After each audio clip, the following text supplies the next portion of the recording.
waiting for attendees. Welcome, everybody. Giving a little bit more time for people to come into the room. Thanks for coming through.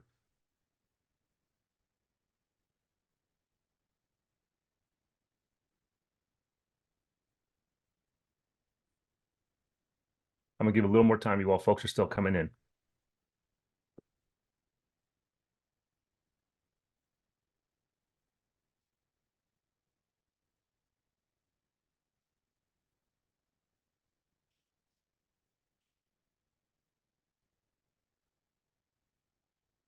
Okay, I will get us started.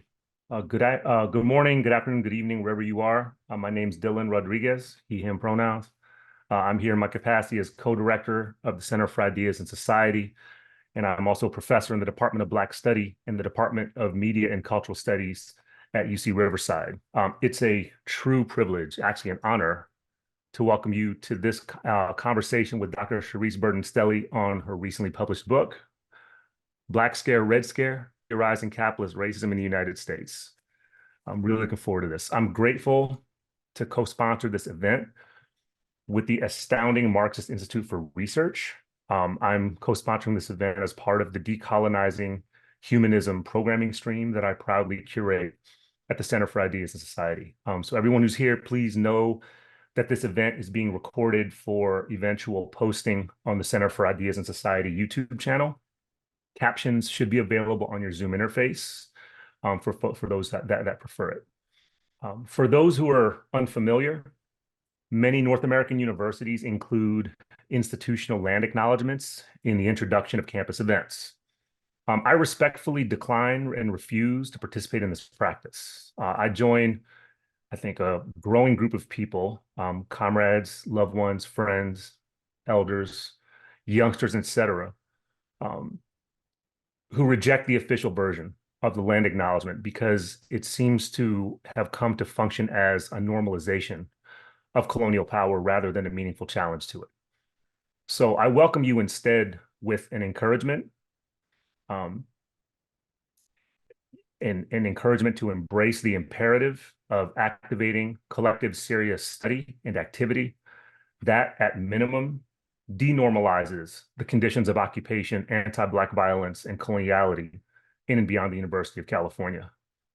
So I want to continue by honoring Rupert and Jeanette Costo's legacy of reclaiming, protecting, and sustaining Indigenous presence at UC Riverside. Their life work continues to sustain an Indigenous epistemological, archival, and physical presence in this institution that would not exist if not for their foundational efforts. The University of California is a settler colonial institution that occupies unceded land and ecologies continuously inhabited by the Cahuilla, Tongva, Luiseño, and Serrano peoples on and around what is now the Riverside campus. UC Riverside is inhabited by Indigenous, Aboriginal, and First Nations peoples from all over the world, many of whom are among faculty, students, and staff. UC Riverside is several blocks away from the site where the Riverside Police Department stole the life of 19-year-old Taisha Miller not long before I started working here. Her absence is a permanent testament to the centrality of anti-Black state and extra-state violence to this institution and the surrounding geography. The Riverside County Sheriff's Department, with which UC Riverside has a cooperating police relationship, is responsible for cruel and frequently fatal conditions in local jails where the vast majority of people held captive are awaiting trial and cannot afford bail. Relatedly, the University of California's police forces have a long, ongoing record of harassing, intimidating, surveilling, policing, violating, and criminalizing targeted people and communities on and beyond campus borders. So I humbly offer these introductory words with a sense of shared obligation. It's an honor, it's a privilege to welcome you to this precious occasion by calling forward new, old, collective, and experimental efforts to create decolonized, abolitionist, and liberated futures. Welcome. It's now my pleasure to pass the mic to my friend and comrade, Joshua Clover. Thanks, Dylan, and thanks, everyone. First and foremost, welcome to everyone who's here. Special welcome to Dr. Charisse Burden-Stelly, who we're very excited to have. You know, a lot of us heard about this book, saw a version of the cover a while ago, and it's just been a ticking clock since then. So I think we're all really excited that it's happening. I'm glad we've all come together for it. Thank you, Dylan, for getting us started. I'm going to give a little overview of how we're going to proceed. and then we'll start proceeding. My name is Joshua Clover. I work at UC Davis, and I help run the Marxist Institute for Research. On the behalf of the Institute, I'd like to thank the participants. I'd like to congratulate Dr. Burden-Stelly. And I'd also like to thank the CIS at UC Riverside and Dylan for their collaborative spirit. They also support a student annually at the MIR Summer Seminar. They've been very generous with us. We really appreciate both the support and the spirit of collaboration. And that spirit is one of the reasons we're all here today. And we're going to try and do this event collaboratively.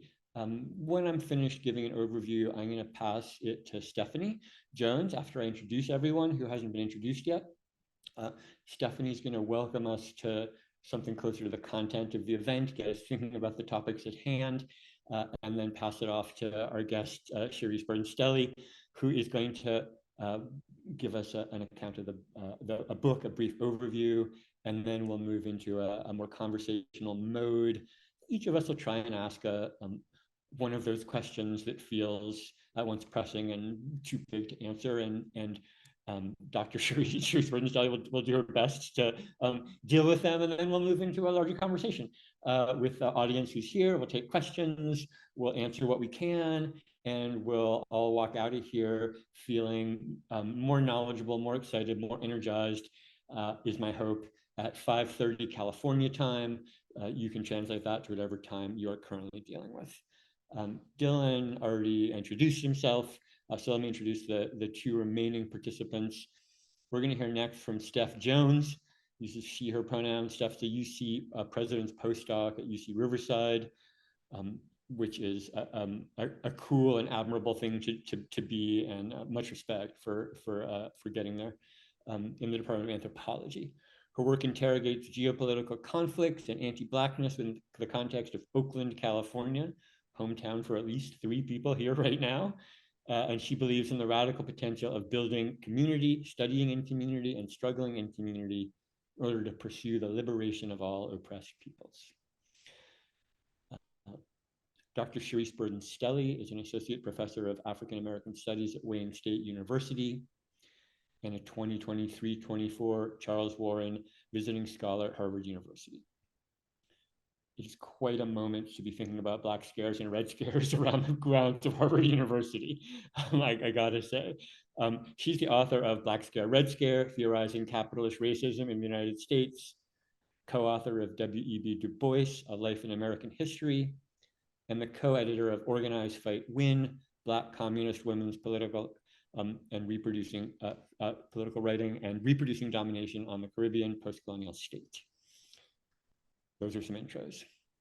I want to pass things, move past that and get to the sort of content, the ideas that we're here to work through, puzzle over, and think alongside our guest. So with that, let me pass things to Stephanie Jones. Steph, go ahead. Thank you so much. Thank you for the dope introduction, and thank you everybody for being here.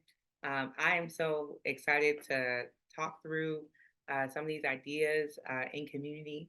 I also just want to say on a personal note, I was very excited to actually get a hard copy of this book in my hands, just hearing about it through the streets, and thinking through some of the radical thought that I've tried to be a participant of, always having a new voice, a new way to historicize, a new way to theorize some of the ways that some of these figures that we all know really well, and being able to captivate that history a little bit more precisely.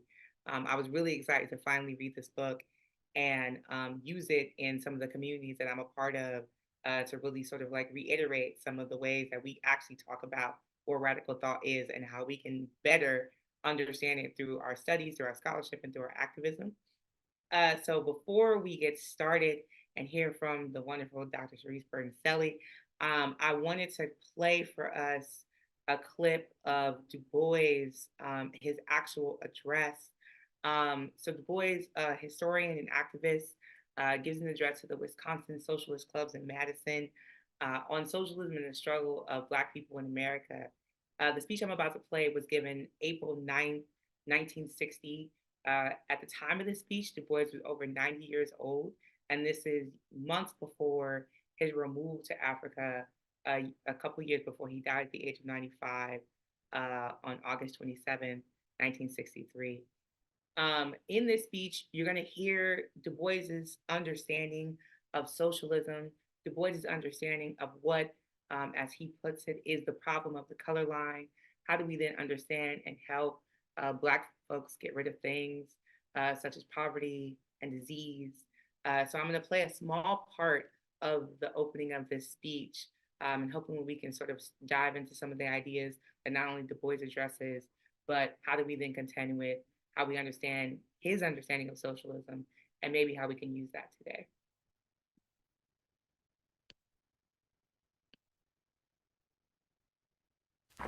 Ladies and gentlemen, socialism and the American Negro. Democracy has so disappeared in the United States that there are some subjects that cannot even be discussed. The essence of the democratic process is free discussion. There was a time when men were not allowed to talk about universal suffrage, or the education of women, or freedom for Negro slaves. Today, communism is the dirty word, and socialism is suspect. I often refer to my education in democracy. In the little New England town where I was born, we had a high school of about 25 pupils. I entered it in 1880 at the age of 12. As I attended the town meeting annually in the spring, there used regularly to appear one of the dirtiest old men I ever saw. He was fat and greasy, and every year he made a fierce attack on wasting his taxes on a high school. I was always furious. I wondered why the citizens sat silent and let him rant. But they did, and then quietly they voted the money for the high school. There I learned my lesson in democracy. Listen to the other side. In this state, and in our time, occurred one of the worst blows to the democratic process which our nation has suffered. Senator McCarthy succeeded in making America afraid to discuss socialism or to recognize communism as aught but a conspiracy. And this in the state of Robert La Follette. I knew La Follette and his valiant wife. I voted for him for president in 1924. And I saw him give his life fighting monopolized wealth and asking world peace. My own work at the time was trying to secure freedom and equality for American Negroes. For a quarter of a century, I edited the little monthly magazine, The Crisis. And despite opposition, I spoke plainly. I was criticized as being bitter, as seeking not simply political but social equality for Negroes, for favoring the teachings of Karl Marx, and for joining the Socialist Party. These accusations were true.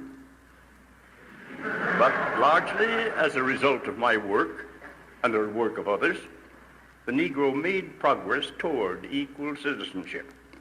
Progress, but not complete success. The collapse of the capitalist system after the First World War brought poverty, unemployment, and distress worse than America had ever seen. And then came a surge toward socialism called the New Deal. The nation relieved distress, built public works, helped agricultural trade, encouraged literature and art. It joined the Soviet Union in overthrowing Hitler, Mussolini, and Japan, and in forming the United Nations to avoid future war. With the death of Roosevelt came reaction. The United States not only stopped progress toward socialism, but ceased to discuss or study it, and came to regard the object of socialism and communism as a crime. Especially American Negroes, still as a mass poor and ignorant and sick, were given no opportunity to know the sort of progress the world was making to ameliorate the plight of the unfortunate working people the world over, who were in conditions similar to ours. American Negroes were not socialists. They did not know what communism was doing or trying to do, but they knew that Negro education must be better, that Negroes must have better opportunity to work and to receive a wage which would let them enjoy a decent standard of life. They were victims of disease and drifting into crime. To remedy this, they sought to pattern their life after successful Americans. They must work hard, save money, become employers and property owners and investors. This, they thought, would bring them recognition as American citizens equal to others. But America changed. There was still a chance for some to rise and get rich, but the working classes were no longer generally able to buy land. Their wages did not amount to what they in reality earned, and those handicapped by race prejudice had small chance to overcome poverty and ignorance and disease. A class structure began to arise within the Negro group, which produced haves and have-nots, and tended to encourage more successful Negroes to join the forces of monopoly and exploitation and help victimize their own classes and any other lower classes that were possible. To remedy For the abrupt stop, but I appreciate the ability to call in Du Bois into the room, and hopefully we can deal with some of these ideas and tensions that Du Bois sort of mentioned in his speech, while dealing with also some of the anti-radical traditions that's set to follow. So with that, of course, I want to throw it off to Dr. Charisse Burden-Stelly so that we can hear more thoughts about the book and text and the work. Thank you so much. Thank you so much, everybody, for being here, and especially a huge thanks to staff, Joshua and Dylan, for inviting me to speak about Black Scare, Red Scare, and shout out to Bianca doing the tech and all the behind the scenes. I'm starting these talks off by saying I had a baby exactly 7 weeks ago, and so my brain is like mush right now. So excuse me in advance for any incoherence or errant rubbish that you hear come out. And also in that vein, I've sort of written out the introductory remarks just so that I can stay in, the time limit and just to speak as clearly as possible about what I was aiming to do with this text. So, in Black Scare, Red Scare, I interrogate the relationships between racism and capitalism, anti-Blackness, specifically anti-Black racial oppression and anti-radicalism, and imperialism and techniques of legitimation, which are deeply entwined in and with the history of the United States and have had domestic international relevance and resonance since the nation ascended to global hegemony after World War I. I'm especially interested in how communism, the preeminent menace from without, combined with Blackness, the paramount enemy from within, to create discourses, laws, policies, and practices aimed at repressing all groups that challenged the racially hierarchical and economically exploitative status quo, not least Black people, labor militants, socialists, communists, anarchists, interracialists, and anyone who could be construed as such. I'm further interested in how the labeling of ideas, individuals, and organizations as un-American, subversive, seditious, disloyal, undesirable, threatening to national security, and dangerously agitational have far-reaching political, economic, ethical, and epistemological consequences in the United States and throughout the world as a function of U.S. capitalist racist hegemony. And so even though I'm looking at a particular historical moment, we can see in this very sort of epoch that we're in right now, the relevance of this study in the ways that people constructed as others from without become understood as vectors of destabilization, given what's happening globally. And this is especially obviously relevant to what's happening right now in Gaza and in Palestine more broadly. So I examined the relationship between the rise of the United States to global hegemony between World War I and the early Cold War and its peculiar capitalist racist society. To do so, I offer up a new set of vocabularies and concepts that draw upon and extend 20th century radical Black thought. U.S. capitalist racist society was maintained and governed through anti-communism, internationalized through Wall Street imperialism, and rationalized through numerous discourses and narrations of the Black Scare and the Red Scare, what I call in the book legitimating architecture, which, by the way, the actual denotation of that term is not what I call, I just use that term because I like it, but interestingly, legitimating architecture is the letters that white people will write at the beginning of slave narratives to give them legitimacy. So likewise, so I just sort of use the term analogically to talk about how the Black Scare and the Red Scare are rationalized and legitimated through these various discourses. So the Black Scare is the historically and contextually situated debasement, distortion, criminalization, and subjection of Blackness rooted in fear-mongering about Black social equality, political domination, and economic parity on the one hand, and the displacement, devalorization, and devaluation of whiteness on the other hand. So it's a two-pronged thing. It's not only about the denigration of Blackness, but also the fear of the fall of whiteness. So these things constantly work together to constitute the Black Scare. Further, it's the characterization of Black agitation, protest, unrest, or dissent as dangerous, antithetical to the interests of the United States, and or spurred by or susceptible to foreign or outside influence. The Black Scare was a means of maintaining the badge of slavery that legitimated the economic, social, and ideological denigration of Blackness. And so, again, these things continue to persist. So, for example, in 2020, with respect to Black people being uniquely susceptible to foreign or outside agitation, there was this idea that the George Floyd protests were funded by China, were being spread by Russia, that there were people coming from all over the United States to disrupt Minneapolis, when, as we know, the primary outside agitator was Kyle Rittenhouse, right? He actually literally came from another state to come and wreak havoc. But these discourses are extraordinarily durable. This is why, part of the reason why I wanted to produce this work.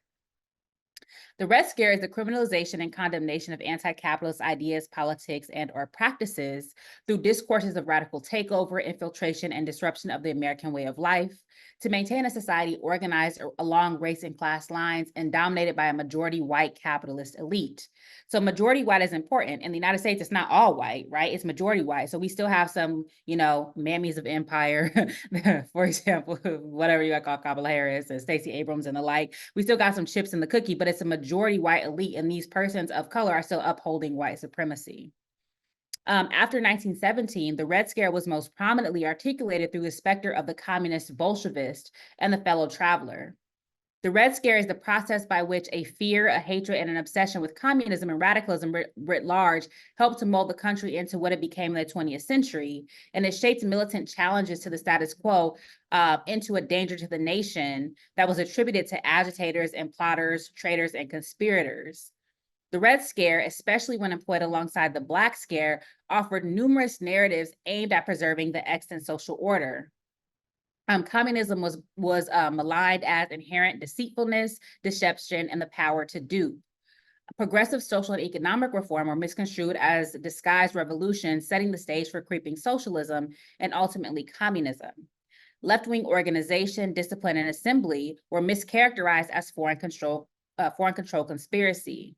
Politics that transcended US-approved liberal democracy was transformed into an anti-democratic and dictatorial machination, and radical ideas, events, and upheavals were construed as subversion and conspiracy to overthrow the established government and to undermine democratically elected leadership.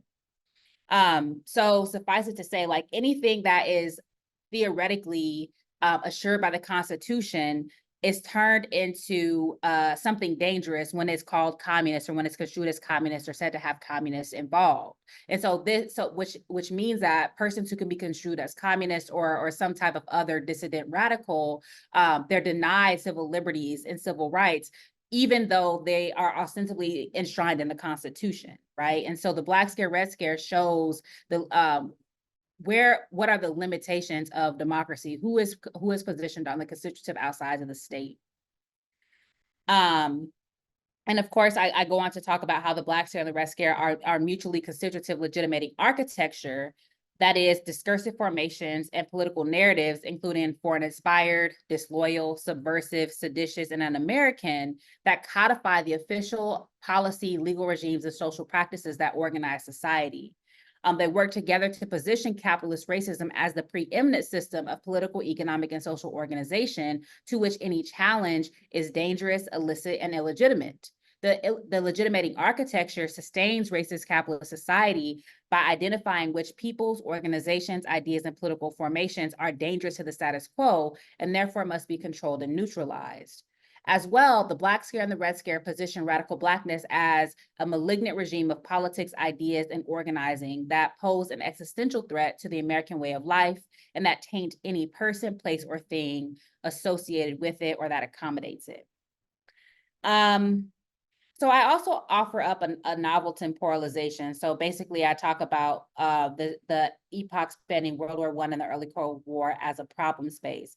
Luckily, I'm not a historian, so I can do that. You know, I don't have to use these very discrete forms of temporality that fit neatly into like dominant American history. I can kind of just play with time, and that's really important because part of what I'm trying to show is that the Red Scare is not just, you know, the Palmer raids from 1919 to 1920. It's not just the period of so-called McCarthyism from 1951 to 1954. That if we really look throughout the 20th century, especially, but really throughout U.S. history in general, we can see these deep forms of anti-radicalism that aren't just happenstance or aren't so epiphenomenal, if you will, but they're really ingrained in U.S. society. And especially if you look at how Black people are treated in these moments, it becomes even more evident.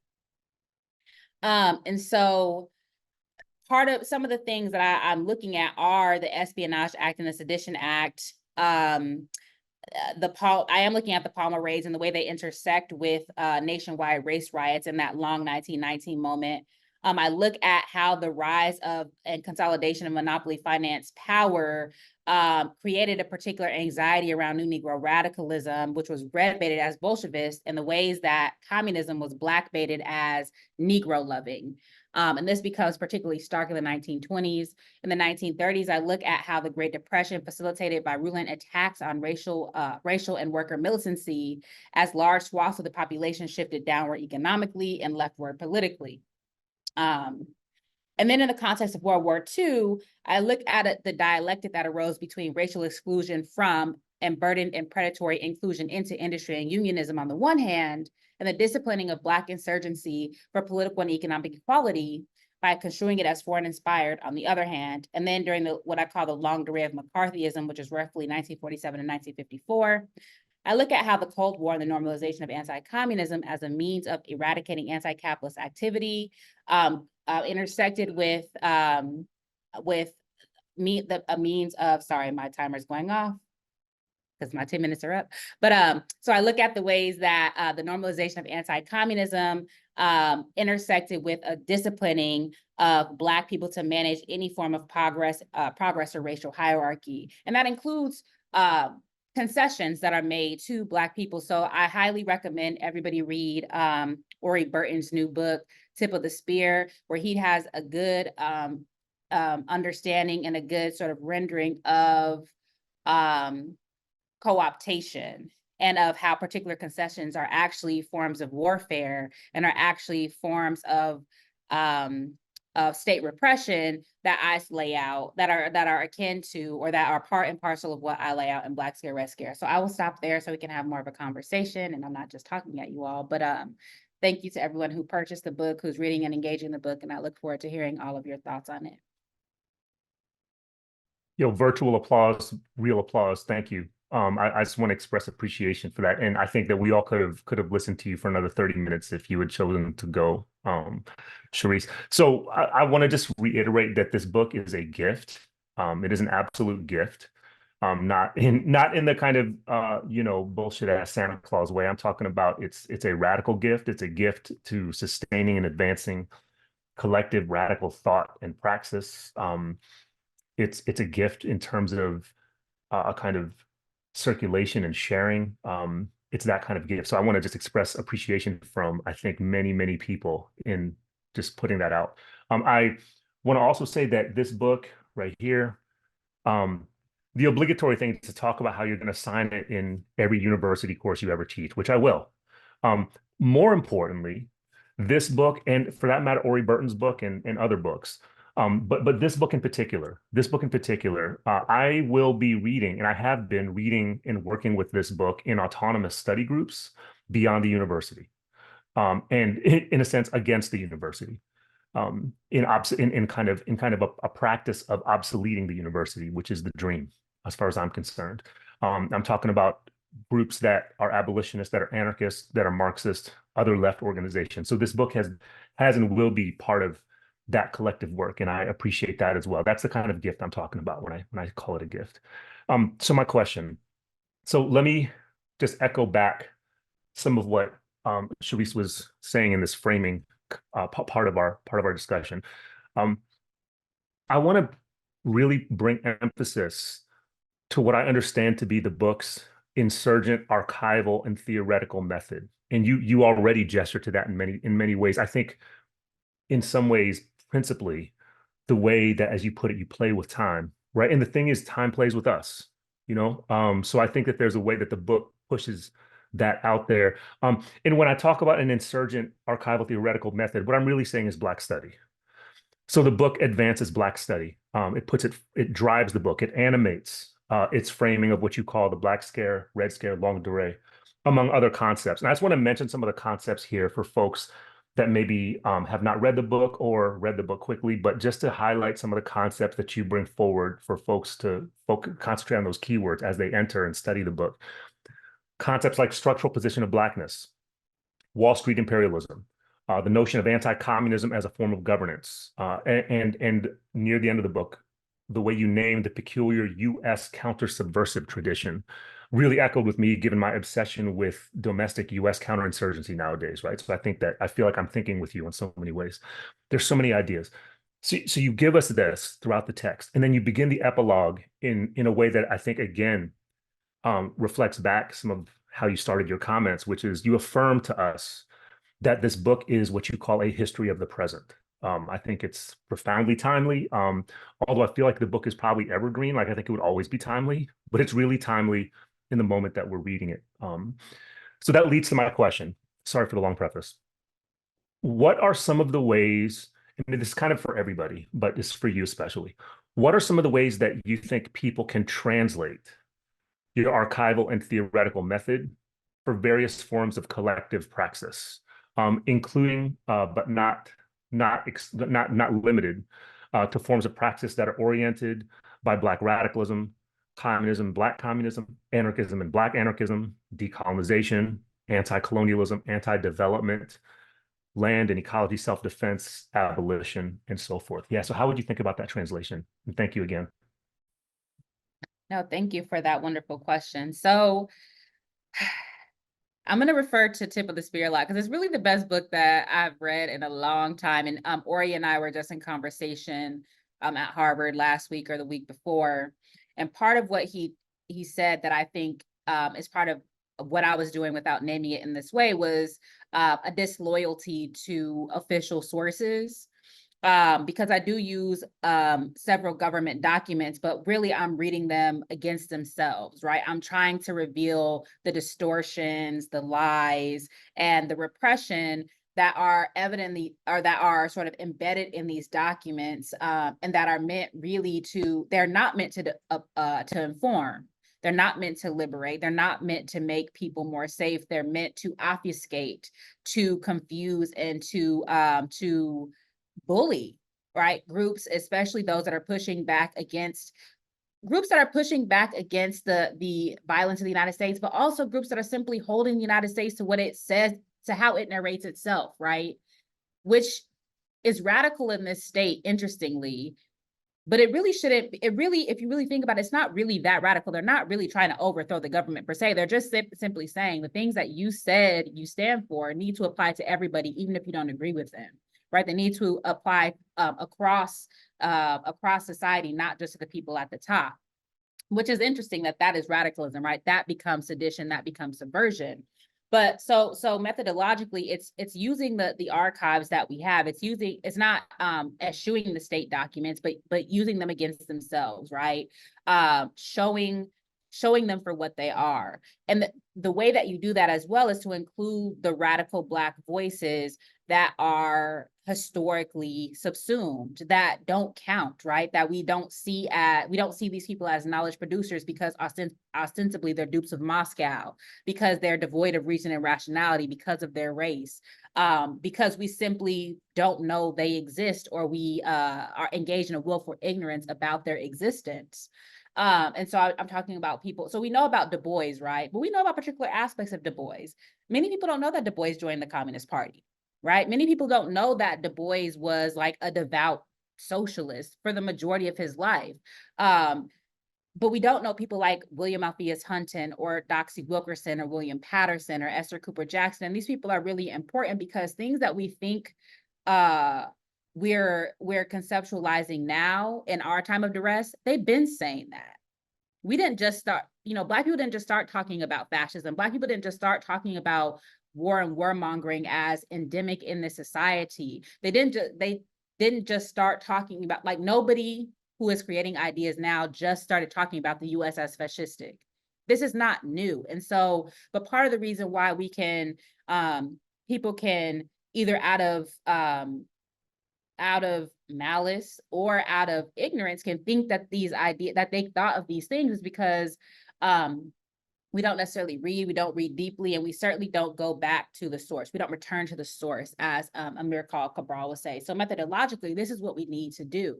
We also need to think about what counts as sources is not just monographs, right? Not just book-length manuscripts. It's party meetings, it's correspondence, it's the little pamphlets that organizations used to sell on the corner, number one, to break down dense concepts in digestible pieces, but also to raise funds. They sold the We Charge Genocide petition, right? To democratize it for the people, but also as fundraisers to get people out of prison, to sustain their organizations that were under attack by the US state. And so methodologically, we really need to think about what counts as sources. And even as, and I said this in the discussion with Ori, but, there's so much talk about silence in the archive and about the need to make things up, I guess, because there's silences in the archive. There are so many archives that are not, they are there. There are not silences. There are not holes. They're there. They're just collecting dust. I know the 5 people that went to some of these archives at the Tenement Library because they're not considered worthy of study. And so I think that we need to, in as much as we're disloyal to the state sources, we need to be loyal and faithful to those people who have been struggling for liberation and writing about us and telling us about it for all throughout the 20th century. And of course, way before that.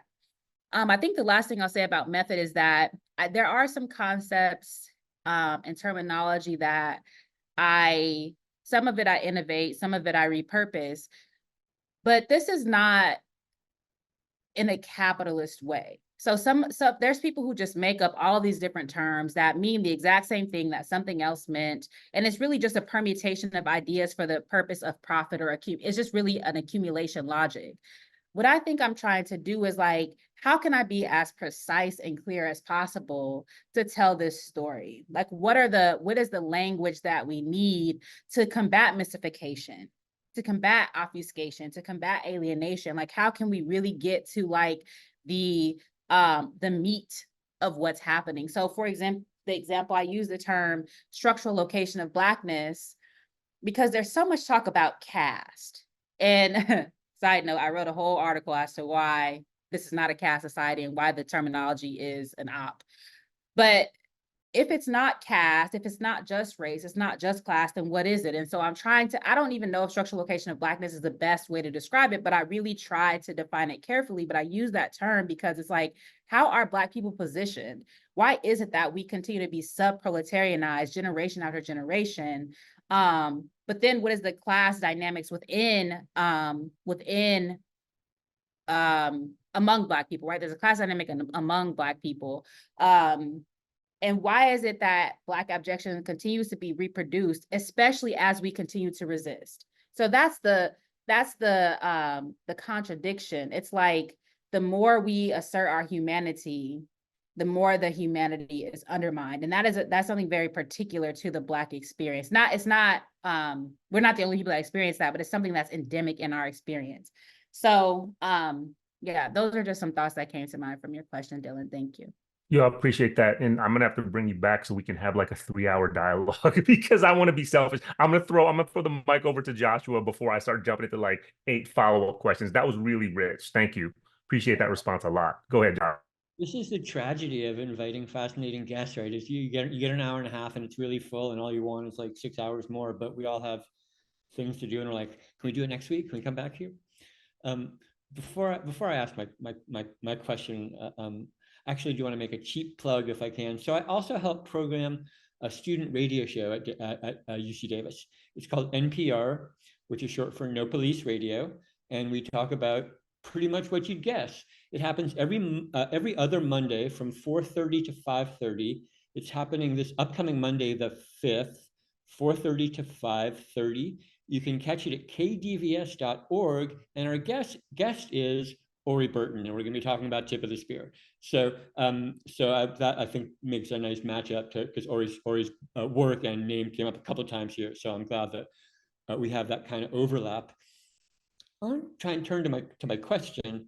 You mentioned, right, that lots of people don't even know that Du Bois was a socialist for the majority of his life. And I think one of the things that absence of knowledge registers is a concerted effort not just to propagate the combination Red Scare, Black Scare, but to keep red and black apart, right? To preserve an account in which there must be some antagonism or antithesis between communism and Black radicalism or something like that, when, as we know in the case of Du Bois and many others who you named, that's not necessarily the case. So I think that sort of sets the terms for the question I want to ask, which is sort of also about the book's subtitle, right, which is Theorizing Capitalist Racism in the United States. And that formulation, capitalist racism, to my ear echoes racial capitalism, right? That formula that's been so prominent in how we've thought about the co-articulation of race and class over the last several years, really. But your subtitle inverts the formula, right, from racial capitalism to capitalist racism. And I wonder if you could speak to how your work in the book and in general your thinking might reorient our thinking about the race-class dynamic and the accompanying debates that have, of course, deep historical roots, but have returned really forcefully in the present, and sort of how you think about those questions. Yeah, that's a good question. So one of the reasons I use capitalist racism is really a basic one. Again, it goes back to the temporalization question. So I have great respect for Cedric Robinson and for many of the people who study him and have taken up his particular conceptualization of racial capitalism, from Robin Kelley to Ruth Wilson Gilmore. I don't share the perspective that there wasn't a break between feudalism and communism feudalism and capitalism with respect to racialism, right? So his argument is that racialism that was really honed in the feudal economic system just followed through to the capitalist system, and that basically capitalism is different in sort of form but not essence with respect to racialism. I think that there's a form of racial differentiation and of techniques of racial repression and suppression that are part of the capitalist form as such. And my book looks at how capitalism really sets to work a form of not only racial hierarchy, but of racial disciplining and racial punishment that are part and parcel of accumulation, exploitation, expropriation, and extraction. And so that's part of the reason why I use capitalist racism, is because I didn't want to have to wade into the debate of racial capitalism, of why my definition is better or how it compares or whatever. I just wasn't interested in that. In fact, a very prominent scholar recently published yet another scourge about racial capitalism and why it's inaccurate and blah, blah, blah. And then emailed me. Something I wrote was cited in that, then emailed me to weigh in a Journal of a special issue about racial capitalism. And I was like, no, if you don't like the term, don't use it. Like, I'm not rehashing this debate over and over and over again, right? And so because I don't have a dog in the fight as to whether racial capitalism is accurate or inaccurate, or how what I am sort of trying to describe fits into the whole sort of litany of literature at this point, I just use capitalist racism. But I do think there's something to be said about, I am talking about capitalism. Elsewhere, and even in this book, I use tradition of radical Blackness as opposed to Black radical tradition. Similarly, I'm talking about Black communist, socialist, and other anti-capitalist thinkers who lead with sort of political economy. Whereas Cedric Robinson's Black radical tradition is looking at cosmology, metaphysics, and sort of other ways that Black radicalism is constituted. Like, I'm looking at a particular type of radical Blackness. And so, again, it's to differentiate, but in a way that's just meant to clarify, to be very specific about what I'm talking about. And it's funny, I was just thinking about what you were saying with respect to, this idea that, like, you didn't say it like this, but to paraphrase, like, Marxism is some white shit, right? It's like all the Marxists are white, all the Blacks are liberal, but some of us are cowards or something. I don't know, that's a play on the title. I'm sure you are all familiar with, but yeah. And I think that part of what I do try to do with the text is to show that class and capitalist exploitation really matter if you want to understand Blackness, right? And racial oppression and racial hierarchy and white supremacy really matter if you want to understand anti-radicalism, that you can't understand these things apart, and that we have to look at the super exploited, those who are expropriated, those who are to whom violence it's not happenstance, it's constitutive of their reality. Those are the people that we need to be looking at when we're thinking about class. And when we're thinking about race, we actually have to look at the forms of differentiation that coalesce around class intraracially. That we can't, like, if we're actually going to have a true understanding and a true accounting of what's happening, we have to really think of race and class together, but also with the structural location of Blackness, for example. It's really sutured when you're thinking about the Black question. It's not even race and class. It's sort of, it's a new configuration, or a peculiar configuration when you're thinking about Blackness in the context of the United States. So yeah, I hope that answered your question. It gives me stuff to think about. I don't think the question is answerable, which is why we're here, right? Because it's one of those fundamental political questions that remains open for all of us. And I appreciate your wading in and trying to help us think through it. I want to pass things to Steph now for our next question. I knew I was going to hate going last, because now I just want to, like, jump in and ask questions about everybody else's question.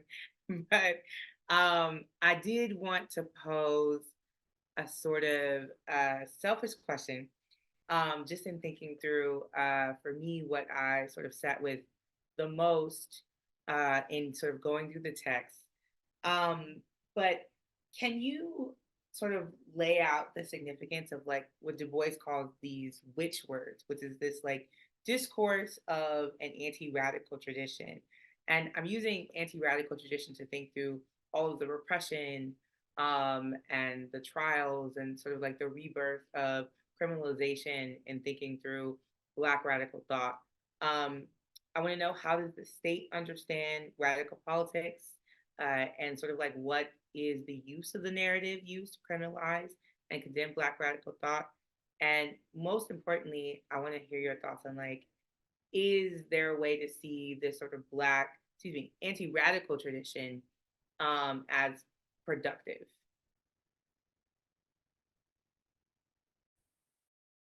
I'm muted. Stephanie, just 1 second.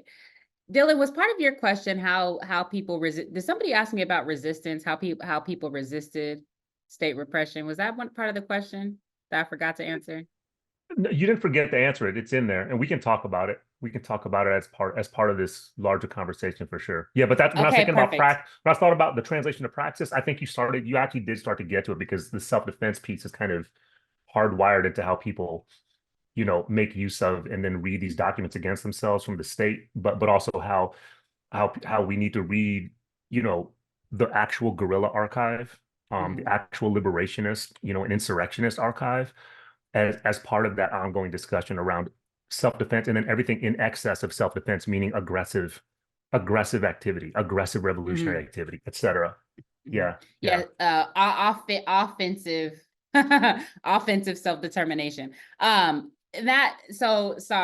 my brain I was like, I think I forgot something, but that actually leads into your question, Steph, because creating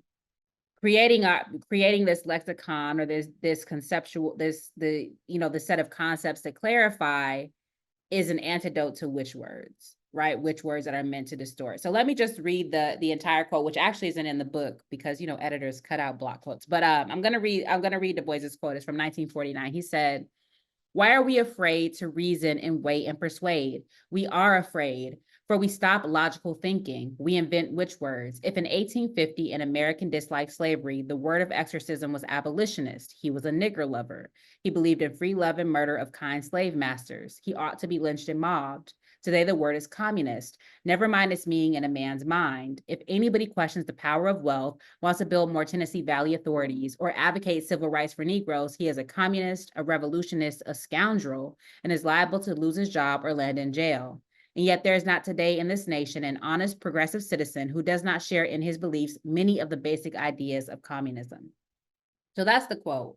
So essentially, what Du Bois is saying is that a technique of stifling liberation, or of staving off critique of the state, is to make up these labels and titles of freedom fighters, right? Of strivers, of sufferers, in order to discredit their ideas. And not only to discredit them, even worse than that, to legitimate and rationalize violence against them, right? And all of this to maintain the status quo. And again, we are squarely in this time, right? You cannot advocate for a free Palestine without being called an anti-Semite. And the way that these witch words work is that it shuts down the conversation immediately. Anything that you say after being labeled, after this witch word is hurled at you, becomes dangerous. Like he said, you are liable to lose your job, to be thrown in jail, to have chemical weapons thrown on you, and nobody says anything. It's not even news, right? That is the power of witch words. And so even though in our moment, it's not communist, the logics and the way that it works is absolutely the same, right? Because it's backed by people who have the power to really destroy your life, right? People who have the power to make your life unlivable simply to maintain a deeply unpopular position, right? And that's precisely the work of anti-communism. And so another reason why, I think this work and the work of people like Gerald Horne, Dylan, so many other people, I think that the reason why this work is so important, because it shows that history doesn't repeat itself, but it rhymes. That what's important about this moment that I look at is that it really is the scaffolding, it's the architecture of what came later to combat so-called extremists, so-called terrorists, right? That Black identity extremists. So I talk about a lot of this in the epilogue, like that trajectory. But this moment is so incredibly crucial. We have so much scholarship on slavery, which is very important to understanding the United States, but so too is the anti-radicalism.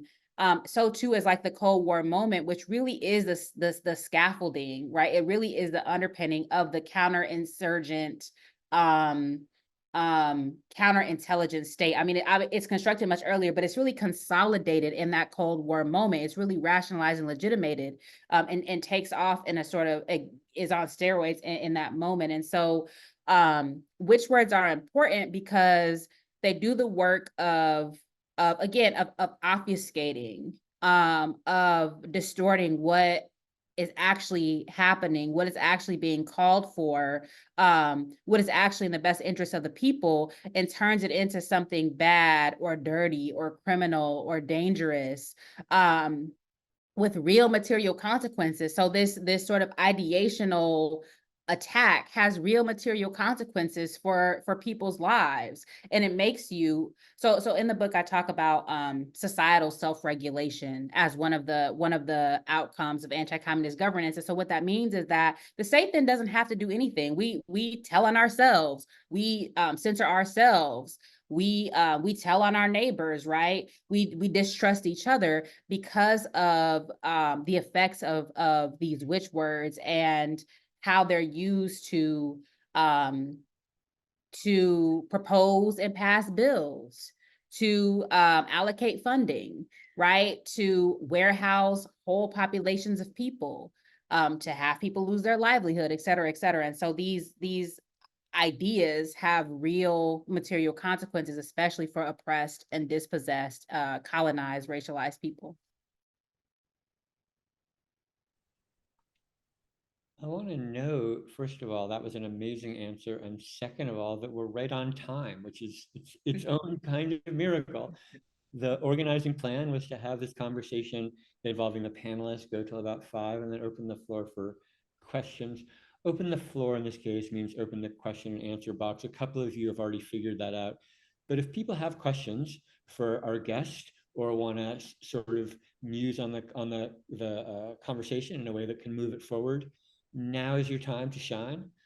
Type your question into the question and answer format. It'll pop up for us, and we'll do a little bit of sorting. And Dr. Burden-Stelly will do her best to answer some of them, and we'll sort of keep the conversation going. So while people are maybe formulating questions and putting them in the question and answer box, I want to ask Dylan and Steph, do you want to ask any sort of follow-up questions that might have arisen? I imagine we all have quite a few, but if you could maybe just choose one or two follow-up questions that came from those remarkable answers, now would be a good time to toss them up.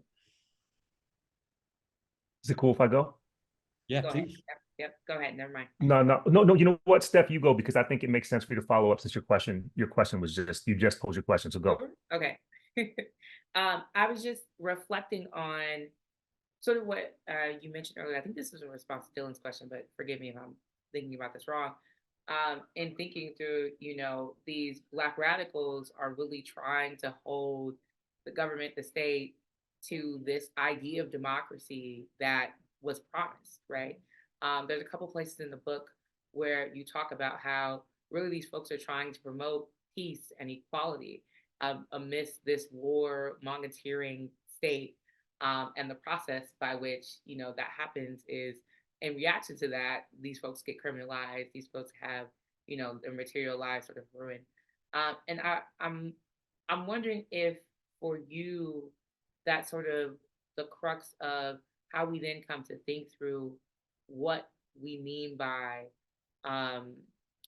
sort of like the structural position of Blackness, that like inherently what we're talking about is whatever the promises are, whatever the ideas are, that the state, that the government, that the ideologies have said we're willing to do, that conversation never reaches Blackness, right? That conversation never reaches Black people. And so then to demand that democracy be accessible is really about trying to demand the removal or a different position within the structure. Well, what I think is that it's an aporia, right? It's an irresolvable contradiction, because the totality of the United States is fundamentally predicated on white rule. None of these things were ever meant to apply to anybody but really white male landholders. But maybe, whatever, if they're feeling particularly democratic, it can extend to other whites and maybe some white women, right? But it's really in holding the United States to its expressed ideals and allowing access of all people to them, it fundamentally collapses the system as such, because it never was meant for them. And so really it's a two-pronged attack, because if all you get is the United States doing what it said it would do, then okay, you won't get genocided anymore, right? You'll at least be able to have a livable life, right? You move away from this bare existence.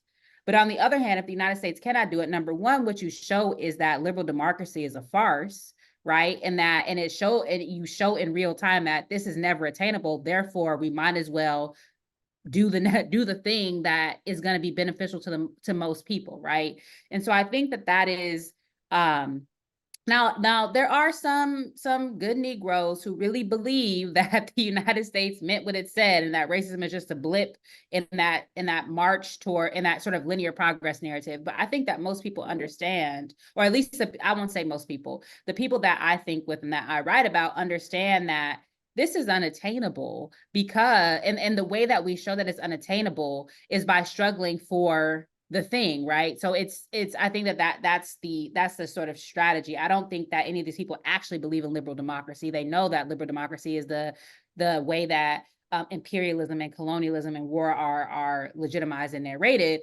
but it's in the struggle, right, that consciousness is raised, that material conditions are marginally improved, that collectives are formed. And so I think that that's what the goal is, right? That the goal is to build a mass movement.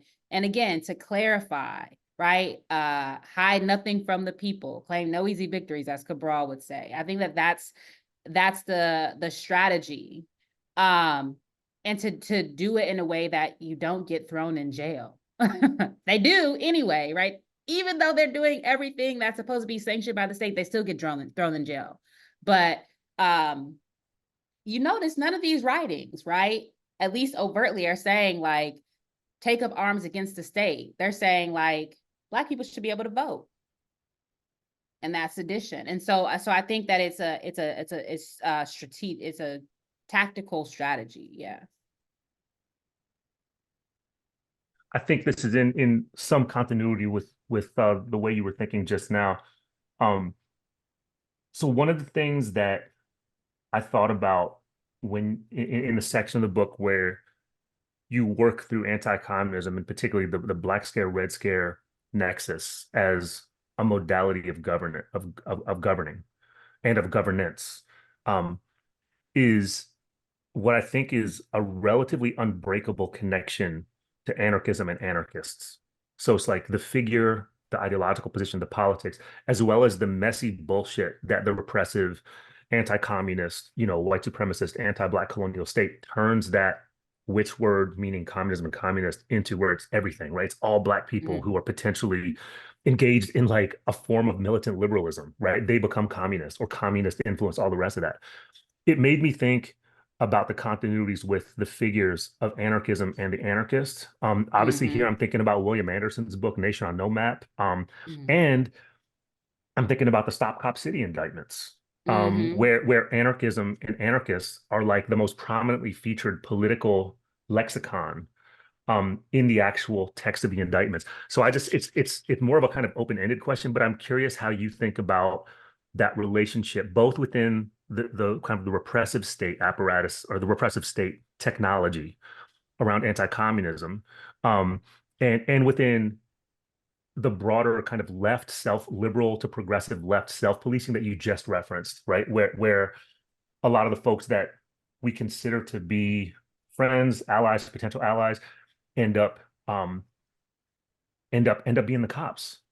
Right, and end up working as the kind of the policing functionaries within the very organizations and movements that are aspirationally something left of liberal, right? Like some of them call themselves some of them call themselves radical or abolitionists or whatever, but you see that these kind of technologies and practices and vocabularies like lexicons of policing happen all the time. So yeah, this kind of anarchism, communism, anarchist communist, like how do we think about that within the kind of framework that your book constructs? Well, something just on the abolitionist thing, something that is always interesting to me is that a lot of abolitionists, they wanted the end of slavery, but they still thought Black people were subhuman. They still did not see Black people as equals. And so it's like, to me, that analogically, that is akin to sort of what pervades today, right? Is that you can be against a structure, but if you are not if you have no sense of who you need to be ethically, who you actually need to be politically to bring about something totally different, then yeah, you can be against this particular structure. You could be against structures of domination, but that doesn't mean that you're for liberation, right? With respect to anarchists, so anarchists were kind of like they were the main targets, really, of the Palmer raids, right? So they were like Emma Goldman, for example. They were the people who were deported en masse, and really. And this is why I talk about the industrial workers of the world, because they were the first mass organization that was targeted by the government under the Espionage Act. And then the anarchists, who actually were like bombing shit, they were the sort of earliest targets in the early 1900s of the US government. But because the Soviet Union and the rise of international communism becomes the first economic system to fundamentally challenge capitalism in the 20th century, the Soviet Union becomes a danger, and then subsequently China. But I think that anarchism is really, this is why, the thing is, communist or Bolshevik means anything, right? It means anarchist, right? It means outside agitator. It means socialist. It means anything. And so, and then oftentimes, even somebody like Marcus Garvey is called an anarchist, right? He's said to be under anarchist influence. And so the thing about the United States, the U.S. repression is that it doesn't have to be particularly accurate. It doesn't have to be accurate. It doesn't have to be precise. It doesn't even have to be correct, because they're constructing the enemy as they're targeting it, right? And as they target enemies, they're constructing them. And so I think that anarchism is really important and key there, and has always been alongside like the Bolshevists and the New Negro as a threat to the state. And I think, with respect to sort of,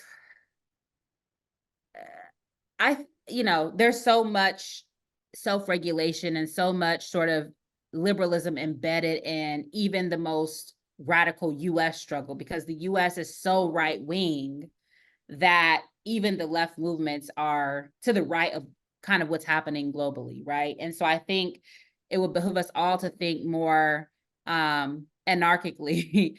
I don't identify as an anarchist, but I do think we do too much within the bounds of the system, even as we're claiming we abhor this system, right? So, yeah. I'm old enough to remember like the cycles of how it's gone through. So like if you get in political trouble in Davis, California, I'll tell you right now, it just depends on the year. And some years they'll call you an anarchist, and some years they'll call you a communist. Like whatever the effective boogeyman of the year is, right? Whatever the witch word that's going to work in that moment is, and they don't care. Like just for me, like it literally says on my faculty page, I am a communist. And yet like I got written up as an anarchist in the paper several times just because that was the bad thing to be that year.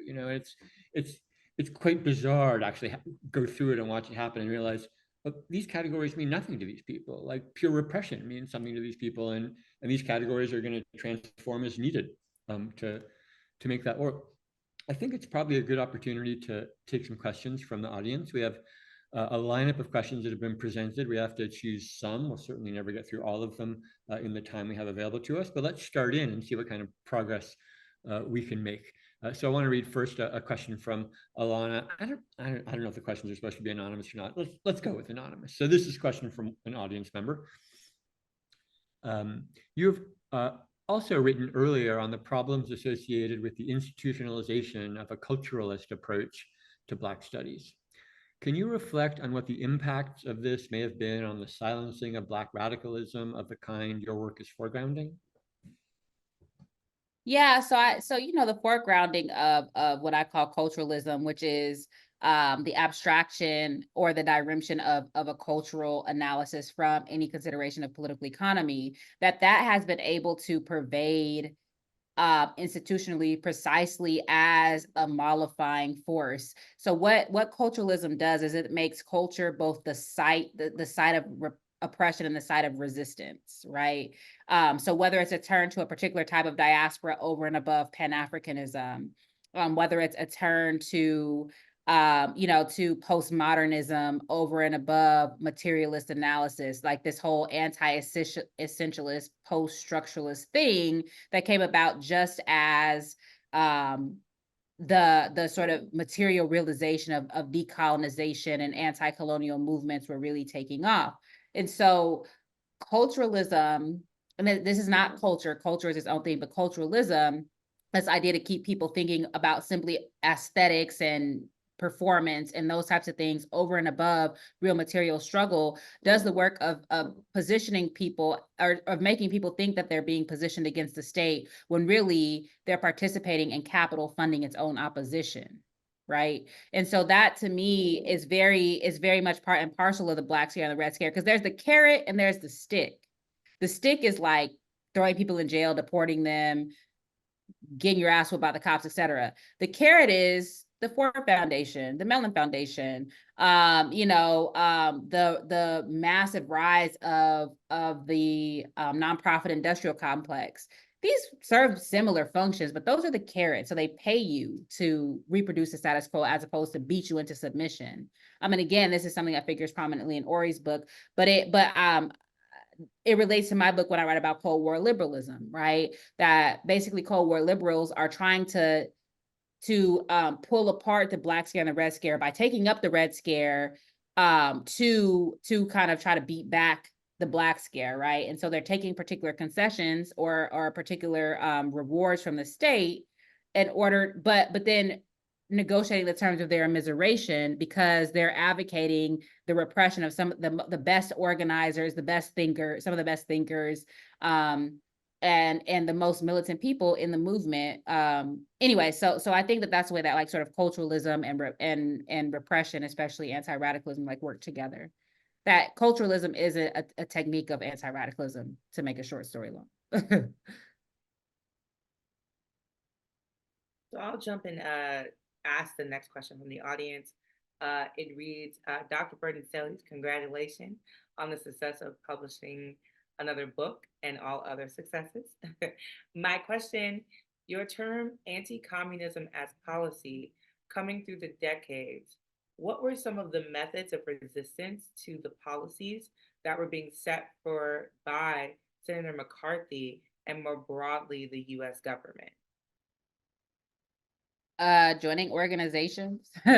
Joining in organizations is so important. So like, and I say that because there was something called the Subversive Activities Control Board that would like shut down all these organizations, that would subpoena the donation list of organizations and then throw people in jail. Like William Matthias Hunton served six months in prison because he wouldn't turn over the names of donors to the Civil Rights Congress. But they would collapse one organization and another one would form, right?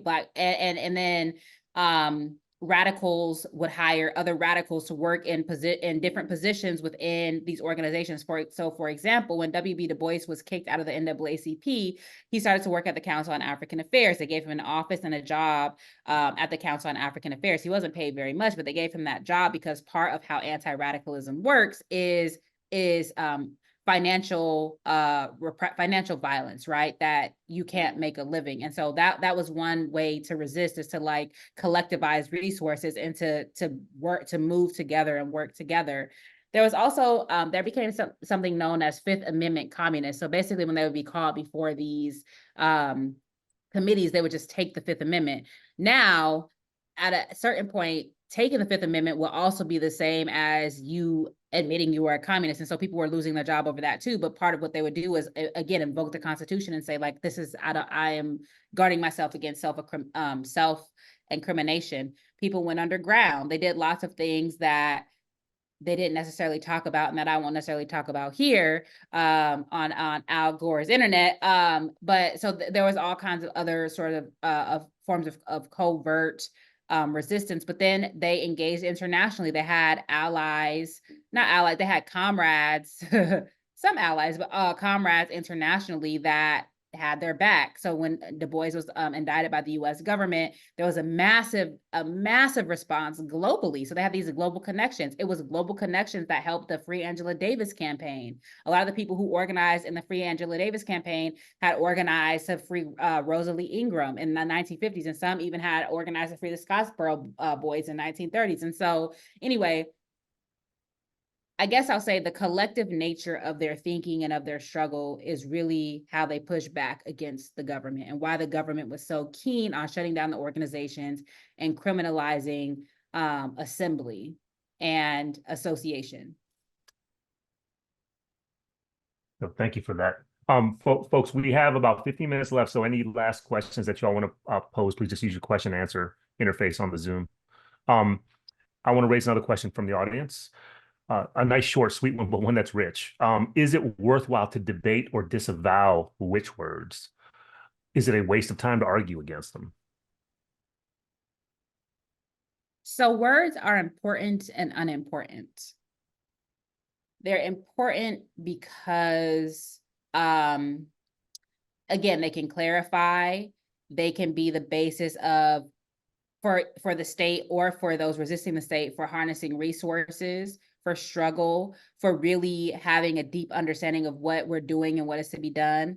But they don't matter when they become the struggle, right? So for example, there's so much discourse over whether or not the US is fascist, whether or not Israel is fascist. It doesn't actually matter. Look at what is being done and struggle against that. So when the argument over the discourse or over the correct terminology becomes the work, that's when it doesn't matter. And so it's worthwhile if it's moving toward clarity.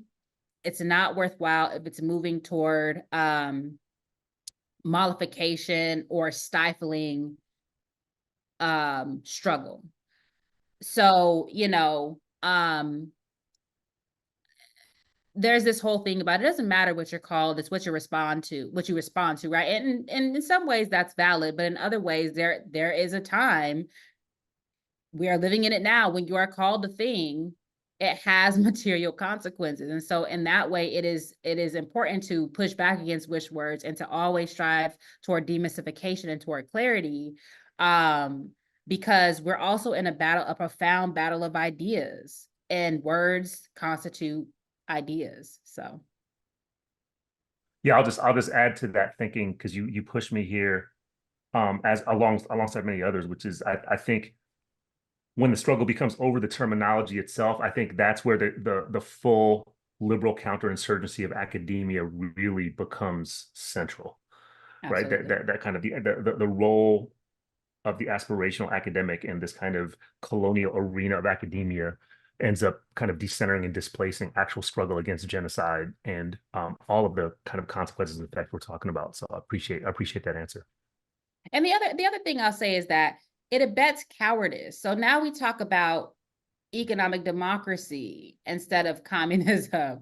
We talk about whatever, economic democracy is fine, whatever. But like, we use these words to not say the thing, right? It's like, just say socialist, just say communist, just say anarchist, just say the thing that you are and not pussyfooting around it. So that's another way that words matter. It's like, say it with your chest, because here's the thing, whether you're a liberal or whether you're a wild-eyed radical, the state is going to come for you. And this moment has showed that. So we might as well be radical. We might as well push for the most transformative thing if they're going to come anyway.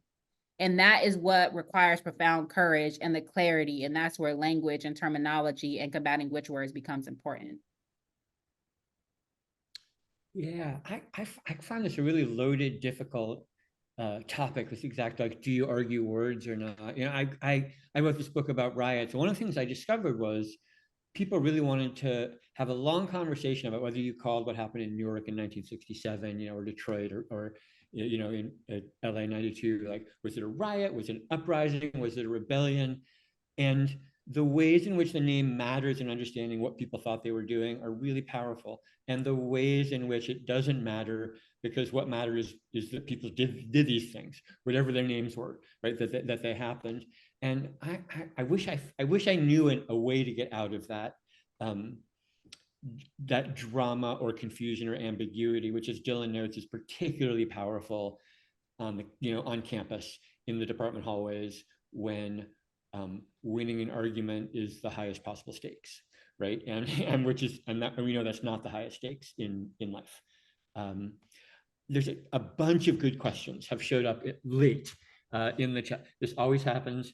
Thank y'all for making the ending exciting. We only have about 10 minutes left, so I'm going to ask a really excellent sort of big ticket question to Dr. Burden-Stelly, and then maybe we can have a brief wrap up, bid each other farewell for now, look forward to the next time we see each other. and a round of applause, and we'll get out of here. But so here's this question I want to ask. And again, thanks to everyone who asked questions. I regret that we didn't have time to get to all of them.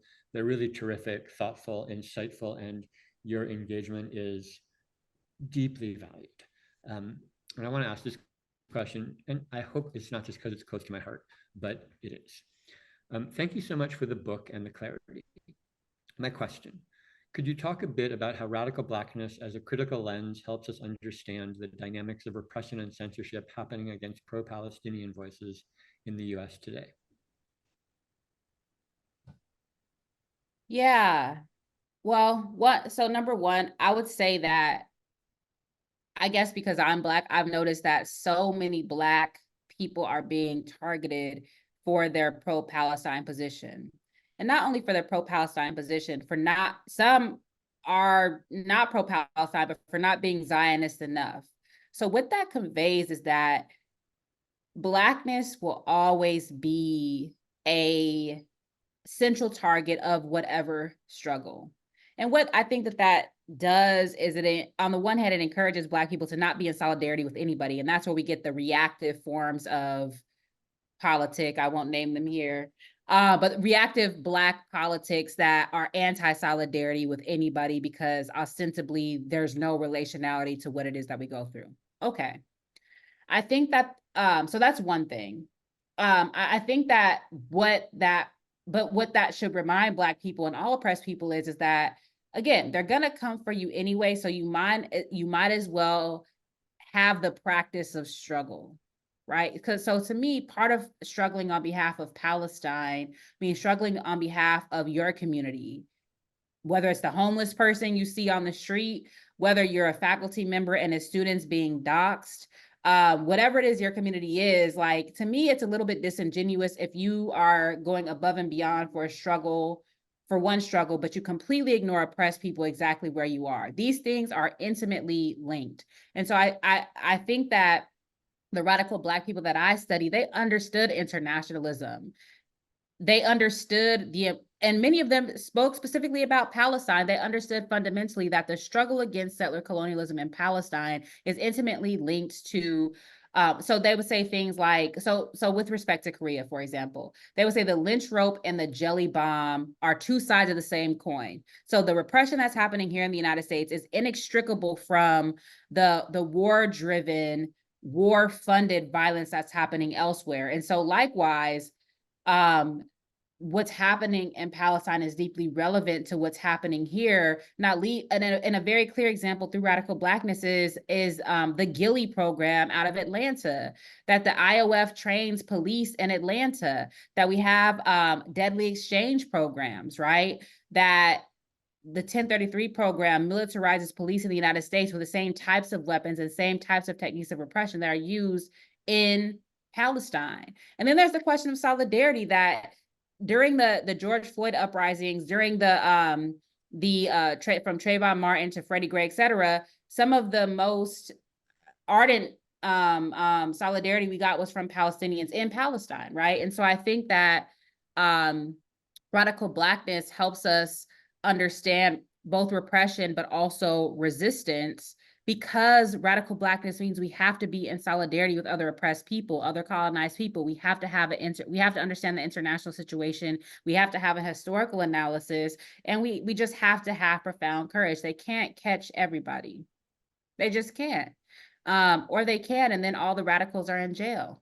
And then you tear down the jail. So anyway, I think that radical Blackness is really important, but to me, radical indigeneity is important. Radical everything is important right now. Like it's bad. It's fascism outside. It's a drive to World War III. And so radical Blackness is important to the extent that it galvanizes all people to do the most transformative things we can while we still have time. That is such a great answer, in part because it also, I think, responds to another question that we had in that someone had posed that we don't have time to get to, but I think it offers a kind of useful response to that. At the end here, I first want to say, like, Dylan, any last things you want to say, events you want to mention, shout outs you want to give, celebrate your barber, what's up?